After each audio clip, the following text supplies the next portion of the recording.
사랑합니다. 축복합니다. 오늘 말씀은 아름다운 사랑을 합시다. 아가서 8장 5절에서 14절 말씀입니다. 그의 사랑하는 자를 의지하고 거친 들에서 올라오는 여자가 누구인가? 너로 말미암아 내 어머니가 고생한 곳, 너를 낳은 자가 애쓴 그곳, 사과나무 아래에서 내가 너를 깨웠노라. 너는 나를 도장같이 마음에 품고 도장같이 팔에 두라. 사랑은 죽음같이 강하고 질투는 소울같이 잔인하며 불길같이 일어나니 그 기세가 여호와의 불과 같으니라. 많은 물도 이 사랑을 끄지 못하겠고 홍수라도 삼키지 못하나니 사람이 그의 온 가산을 다 주고 사랑과 바꾸려 할지라도 오히려 멸시를 받으리라. 우리에게 있는 작은 누이는 아직도 유방이 없구나. 그가 청혼을 받는 날에는 우리가 그를 위하여 무엇을 할까? 그가 성벽이라면 우리는 온 망대를 그 위에 세울 것이요 그가 문이라면 우리는 백향목 판자를 두르리라. 나는 성벽이요 내 유방은 망대 같으니 그러므로 나는 그가 보기에 화평을 얻은 자 같구나. 솔로몬이 발하몬에 포도원이 있어 지키는 자들에게 맡겨두고 그들로 각기 그 열매로 말미암아 은천을 바치게 하였구나.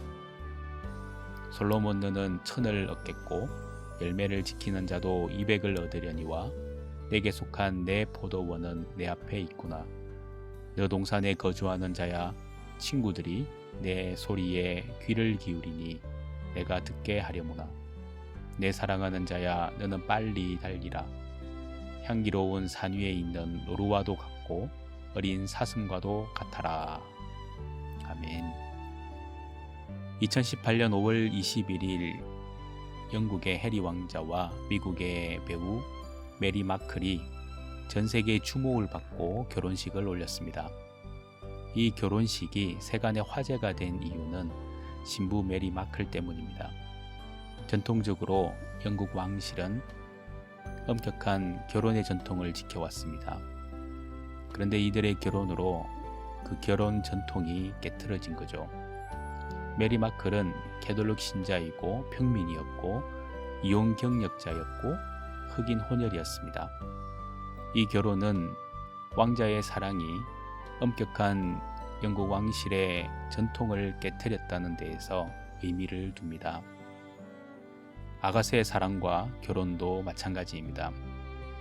왕이 왕족이나 귀족도 아닌 평민, 그것도 가난한 시골 출신의 신부를 사랑한 것이죠. 이 특별한 사랑 때문에 결혼이 이루어진 것입니다. 술라미 여인의 마음은 어땠을까요? 자기는 왕의 신부가 될 자격이 없는 사람인데도 불구하고 왕의 특별한 사랑 때문에 왕의 신부가 되었습니다. 감사한 마음을 이루 말로 표현할 수가 없을 것입니다. 그래서 그는 앞으로 생명을 다해 왕을 사랑하겠다고 다짐을 합니다. 뿐만 아니라 왕궁의 사람들은 물론이고 왕의 백성들 모두도 사랑하겠다 다짐합니다. 구약 시대의 율법의 예전 전통을 보면 유대인들은 유월절 절기를 지킬 때 이 아가서를 읽었습니다. 그 이유는 하나님께서 이스라엘 백성을 출애굽시킨 이후에 이스라엘 백성을 특별히 사랑하셨다는 것을 다시 한번 깨닫고 고백하기 위함입니다. 그 특별한 사랑, 그 사랑을 받은 백성은 그 사랑을 갚는 마음으로 살기를 결단해야 합니다. 우리는 먼저 하나님의 특별한 사랑을 받은 사람들입니다. 그 사랑을 갚는 마음으로 사랑하며 살아야겠습니다. 요한복음 13장 34절에 보면 예수님이 이렇게 말씀하셨습니다. 새 계명을 너희에게 주노니 서로 사랑하라.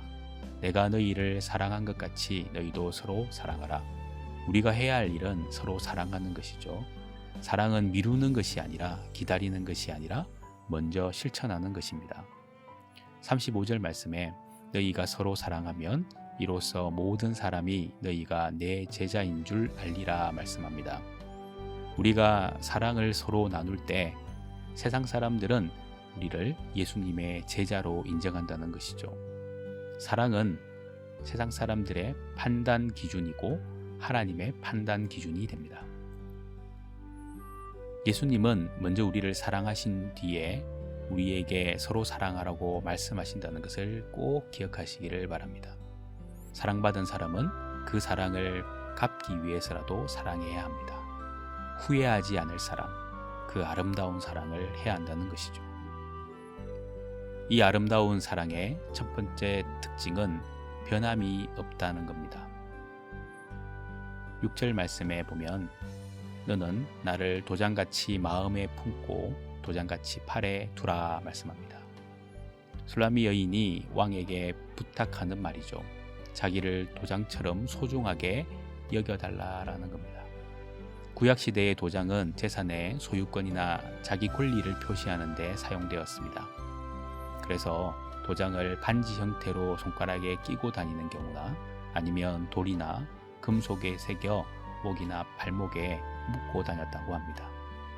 소중하기 때문에 애지중지 지켜왔던 것이죠. 술라미 여인은 솔로몬 왕의 특별한 사랑으로 신부가 되었습니다. 그래서인지 그 사랑이 변치 않기를 간절한 마음으로 바라고 그 사랑을 도장에 비유하며 늘 애지중지 간직하기를 바랬던 것이죠. 요즘에는 결혼할 때 신랑과 신부가 서로 반지를 끼워줍니다. 그 반지의 대부분은 금으로 만들고 또 박힌 보석은 다이아몬드가 일반적이죠. 그 이유는 금이나 보석처럼 세월이 흘러도 변함없이 사랑하겠다는 마음을 담고 있습니다.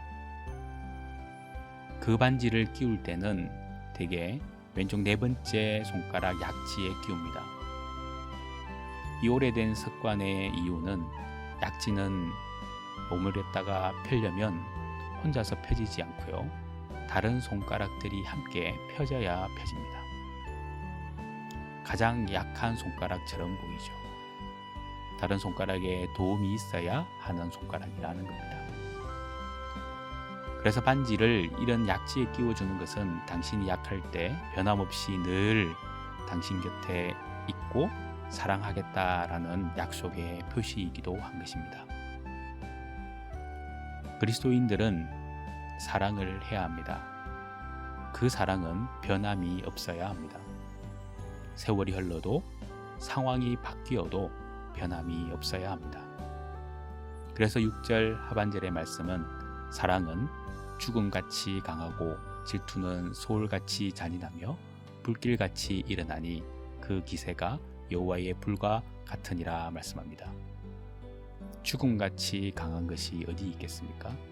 그 누구도 죽음 앞에서 힘을 쓸 수 없습니다. 다 그 죽음 앞에 무너지고 끌려갑니다. 그 잔인한 죽음을 맞서서 이길 수 있는 것이 바로 사랑입니다. 그래서 부모는 자녀를 위해 목숨을 바치기도 하는 것이죠. 아니, 우리 하나님은 우리를 위해서 독생자 예수님을 목숨 버려 사랑해 주셨습니다. 사랑은 죽음 앞에서 무너지는 것이 아니라 죽음을 이겨냅니다. 기세를 꺾이지 않고 그 힘을 발휘하는 것이죠. 7절 말씀에 많은 물도 이 사랑을 끄지 못하겠고 홍수라도 삼키지 못하나니 말씀합니다. 어떤 천재지변이 와도 무너지지 않는 사랑의 불길, 그 사랑의 불길 가운데 저와 여러분이 있습니다. 진정한 사랑은 죽음도 막을 수 없고 어떤 천재지변도 막을 수 없습니다. 그리스도의 사랑이 바로 그것이었고 그리스도인의 사랑이 바로 이것이어야 합니다. 세월이 아무리 흘러도 변함없어야 하고 죽음 앞에서도 변함없어야 하는 것입니다. 아름다운 사랑의 두 번째 특징은 순결하다는 겁니다. 8절 이하의 말씀은 신부와 그 오라비들의 대화가 진행됩니다.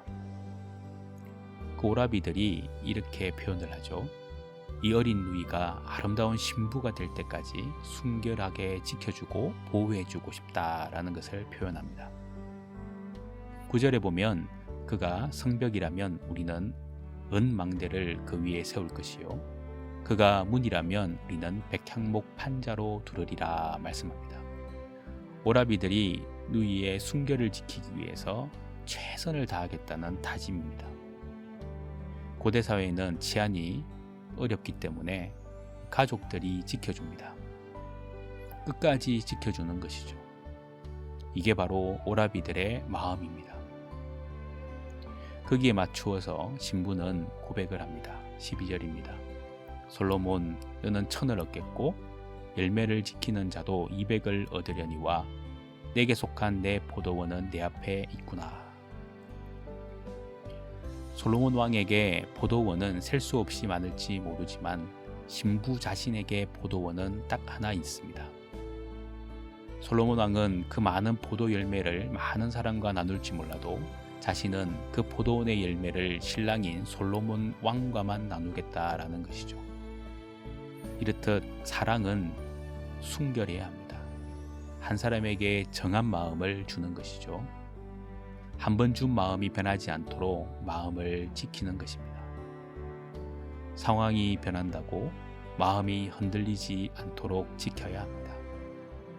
사랑을 위해서 결단이 필요한 것이죠. 그리스도인들은 우선 하나님에 대한 우리의 사랑이 순결해야 하고요.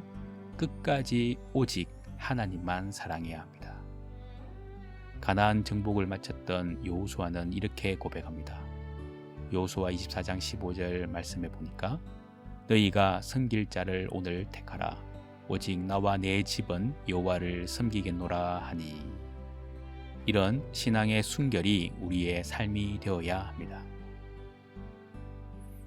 사람에 대한 사랑도 마찬가지입니다. 사랑하기로 약속한 사람만 끝까지 사랑해야 한다는 것이죠. 예수님이 우리에게 그 사랑을 보여주셨습니다. 요한복음 13장 1절 말씀에 유월절 전에 예수께서 자기가 세상을 떠나 아버지께로 돌아가실 때가 이른 줄 아시고 세상에 있는 자기 사람들을 사랑하시되 끝까지 사랑하시니라. 우리는 사랑 없이 못 삽니다. 그래서 하나님께서 하나님의 사랑을 예수님 안에서 우리에게 풍성하게 채워주셨습니다. 충분히 사랑을 나누며 살아가도록 뜨겁게 사랑해 주셨습니다. 그 받은 사랑을 마음껏 나누시길 바랍니다. 세월이 흐른다고 상황이 바뀌었다고 변하지 마시고 사랑하십시오. 그리고 눈 돌리지 않고 마음을 뺏기지 않고 순결하게 사랑하십시오. 우리의 사랑은 아름다운 사랑이기 때문입니다. 기도하겠습니다. 하나님, 우리의 사랑이 이렇듯 아름다운 사랑인 것을 알게 되었습니다. 하나님이 우리에게 끝까지의 사랑으로 우리를 풍성하게 사랑하신 하나님. 우리는 그 사랑을 기억하며 오늘도 살아갑니다. 우리가 하나님이 우리에게 베푸신 사랑이 변함없는 것처럼 우리 또한 변함없는 사랑을 지키게 하여 주시고 하나님이 우리를 진정 사랑하며 보여주신 것처럼 우리도 순결하게 주님만 사랑하며 우리에게 주어진 믿음으로 옆에 있는 지체들을 사랑하게 하여 주옵소서. 하나님, 오늘도 저희들의 사랑을 지켜주시고 큰 은혜로 함께하여 주옵소서. 예수님의 이름으로 기도드리옵나이다. 아멘.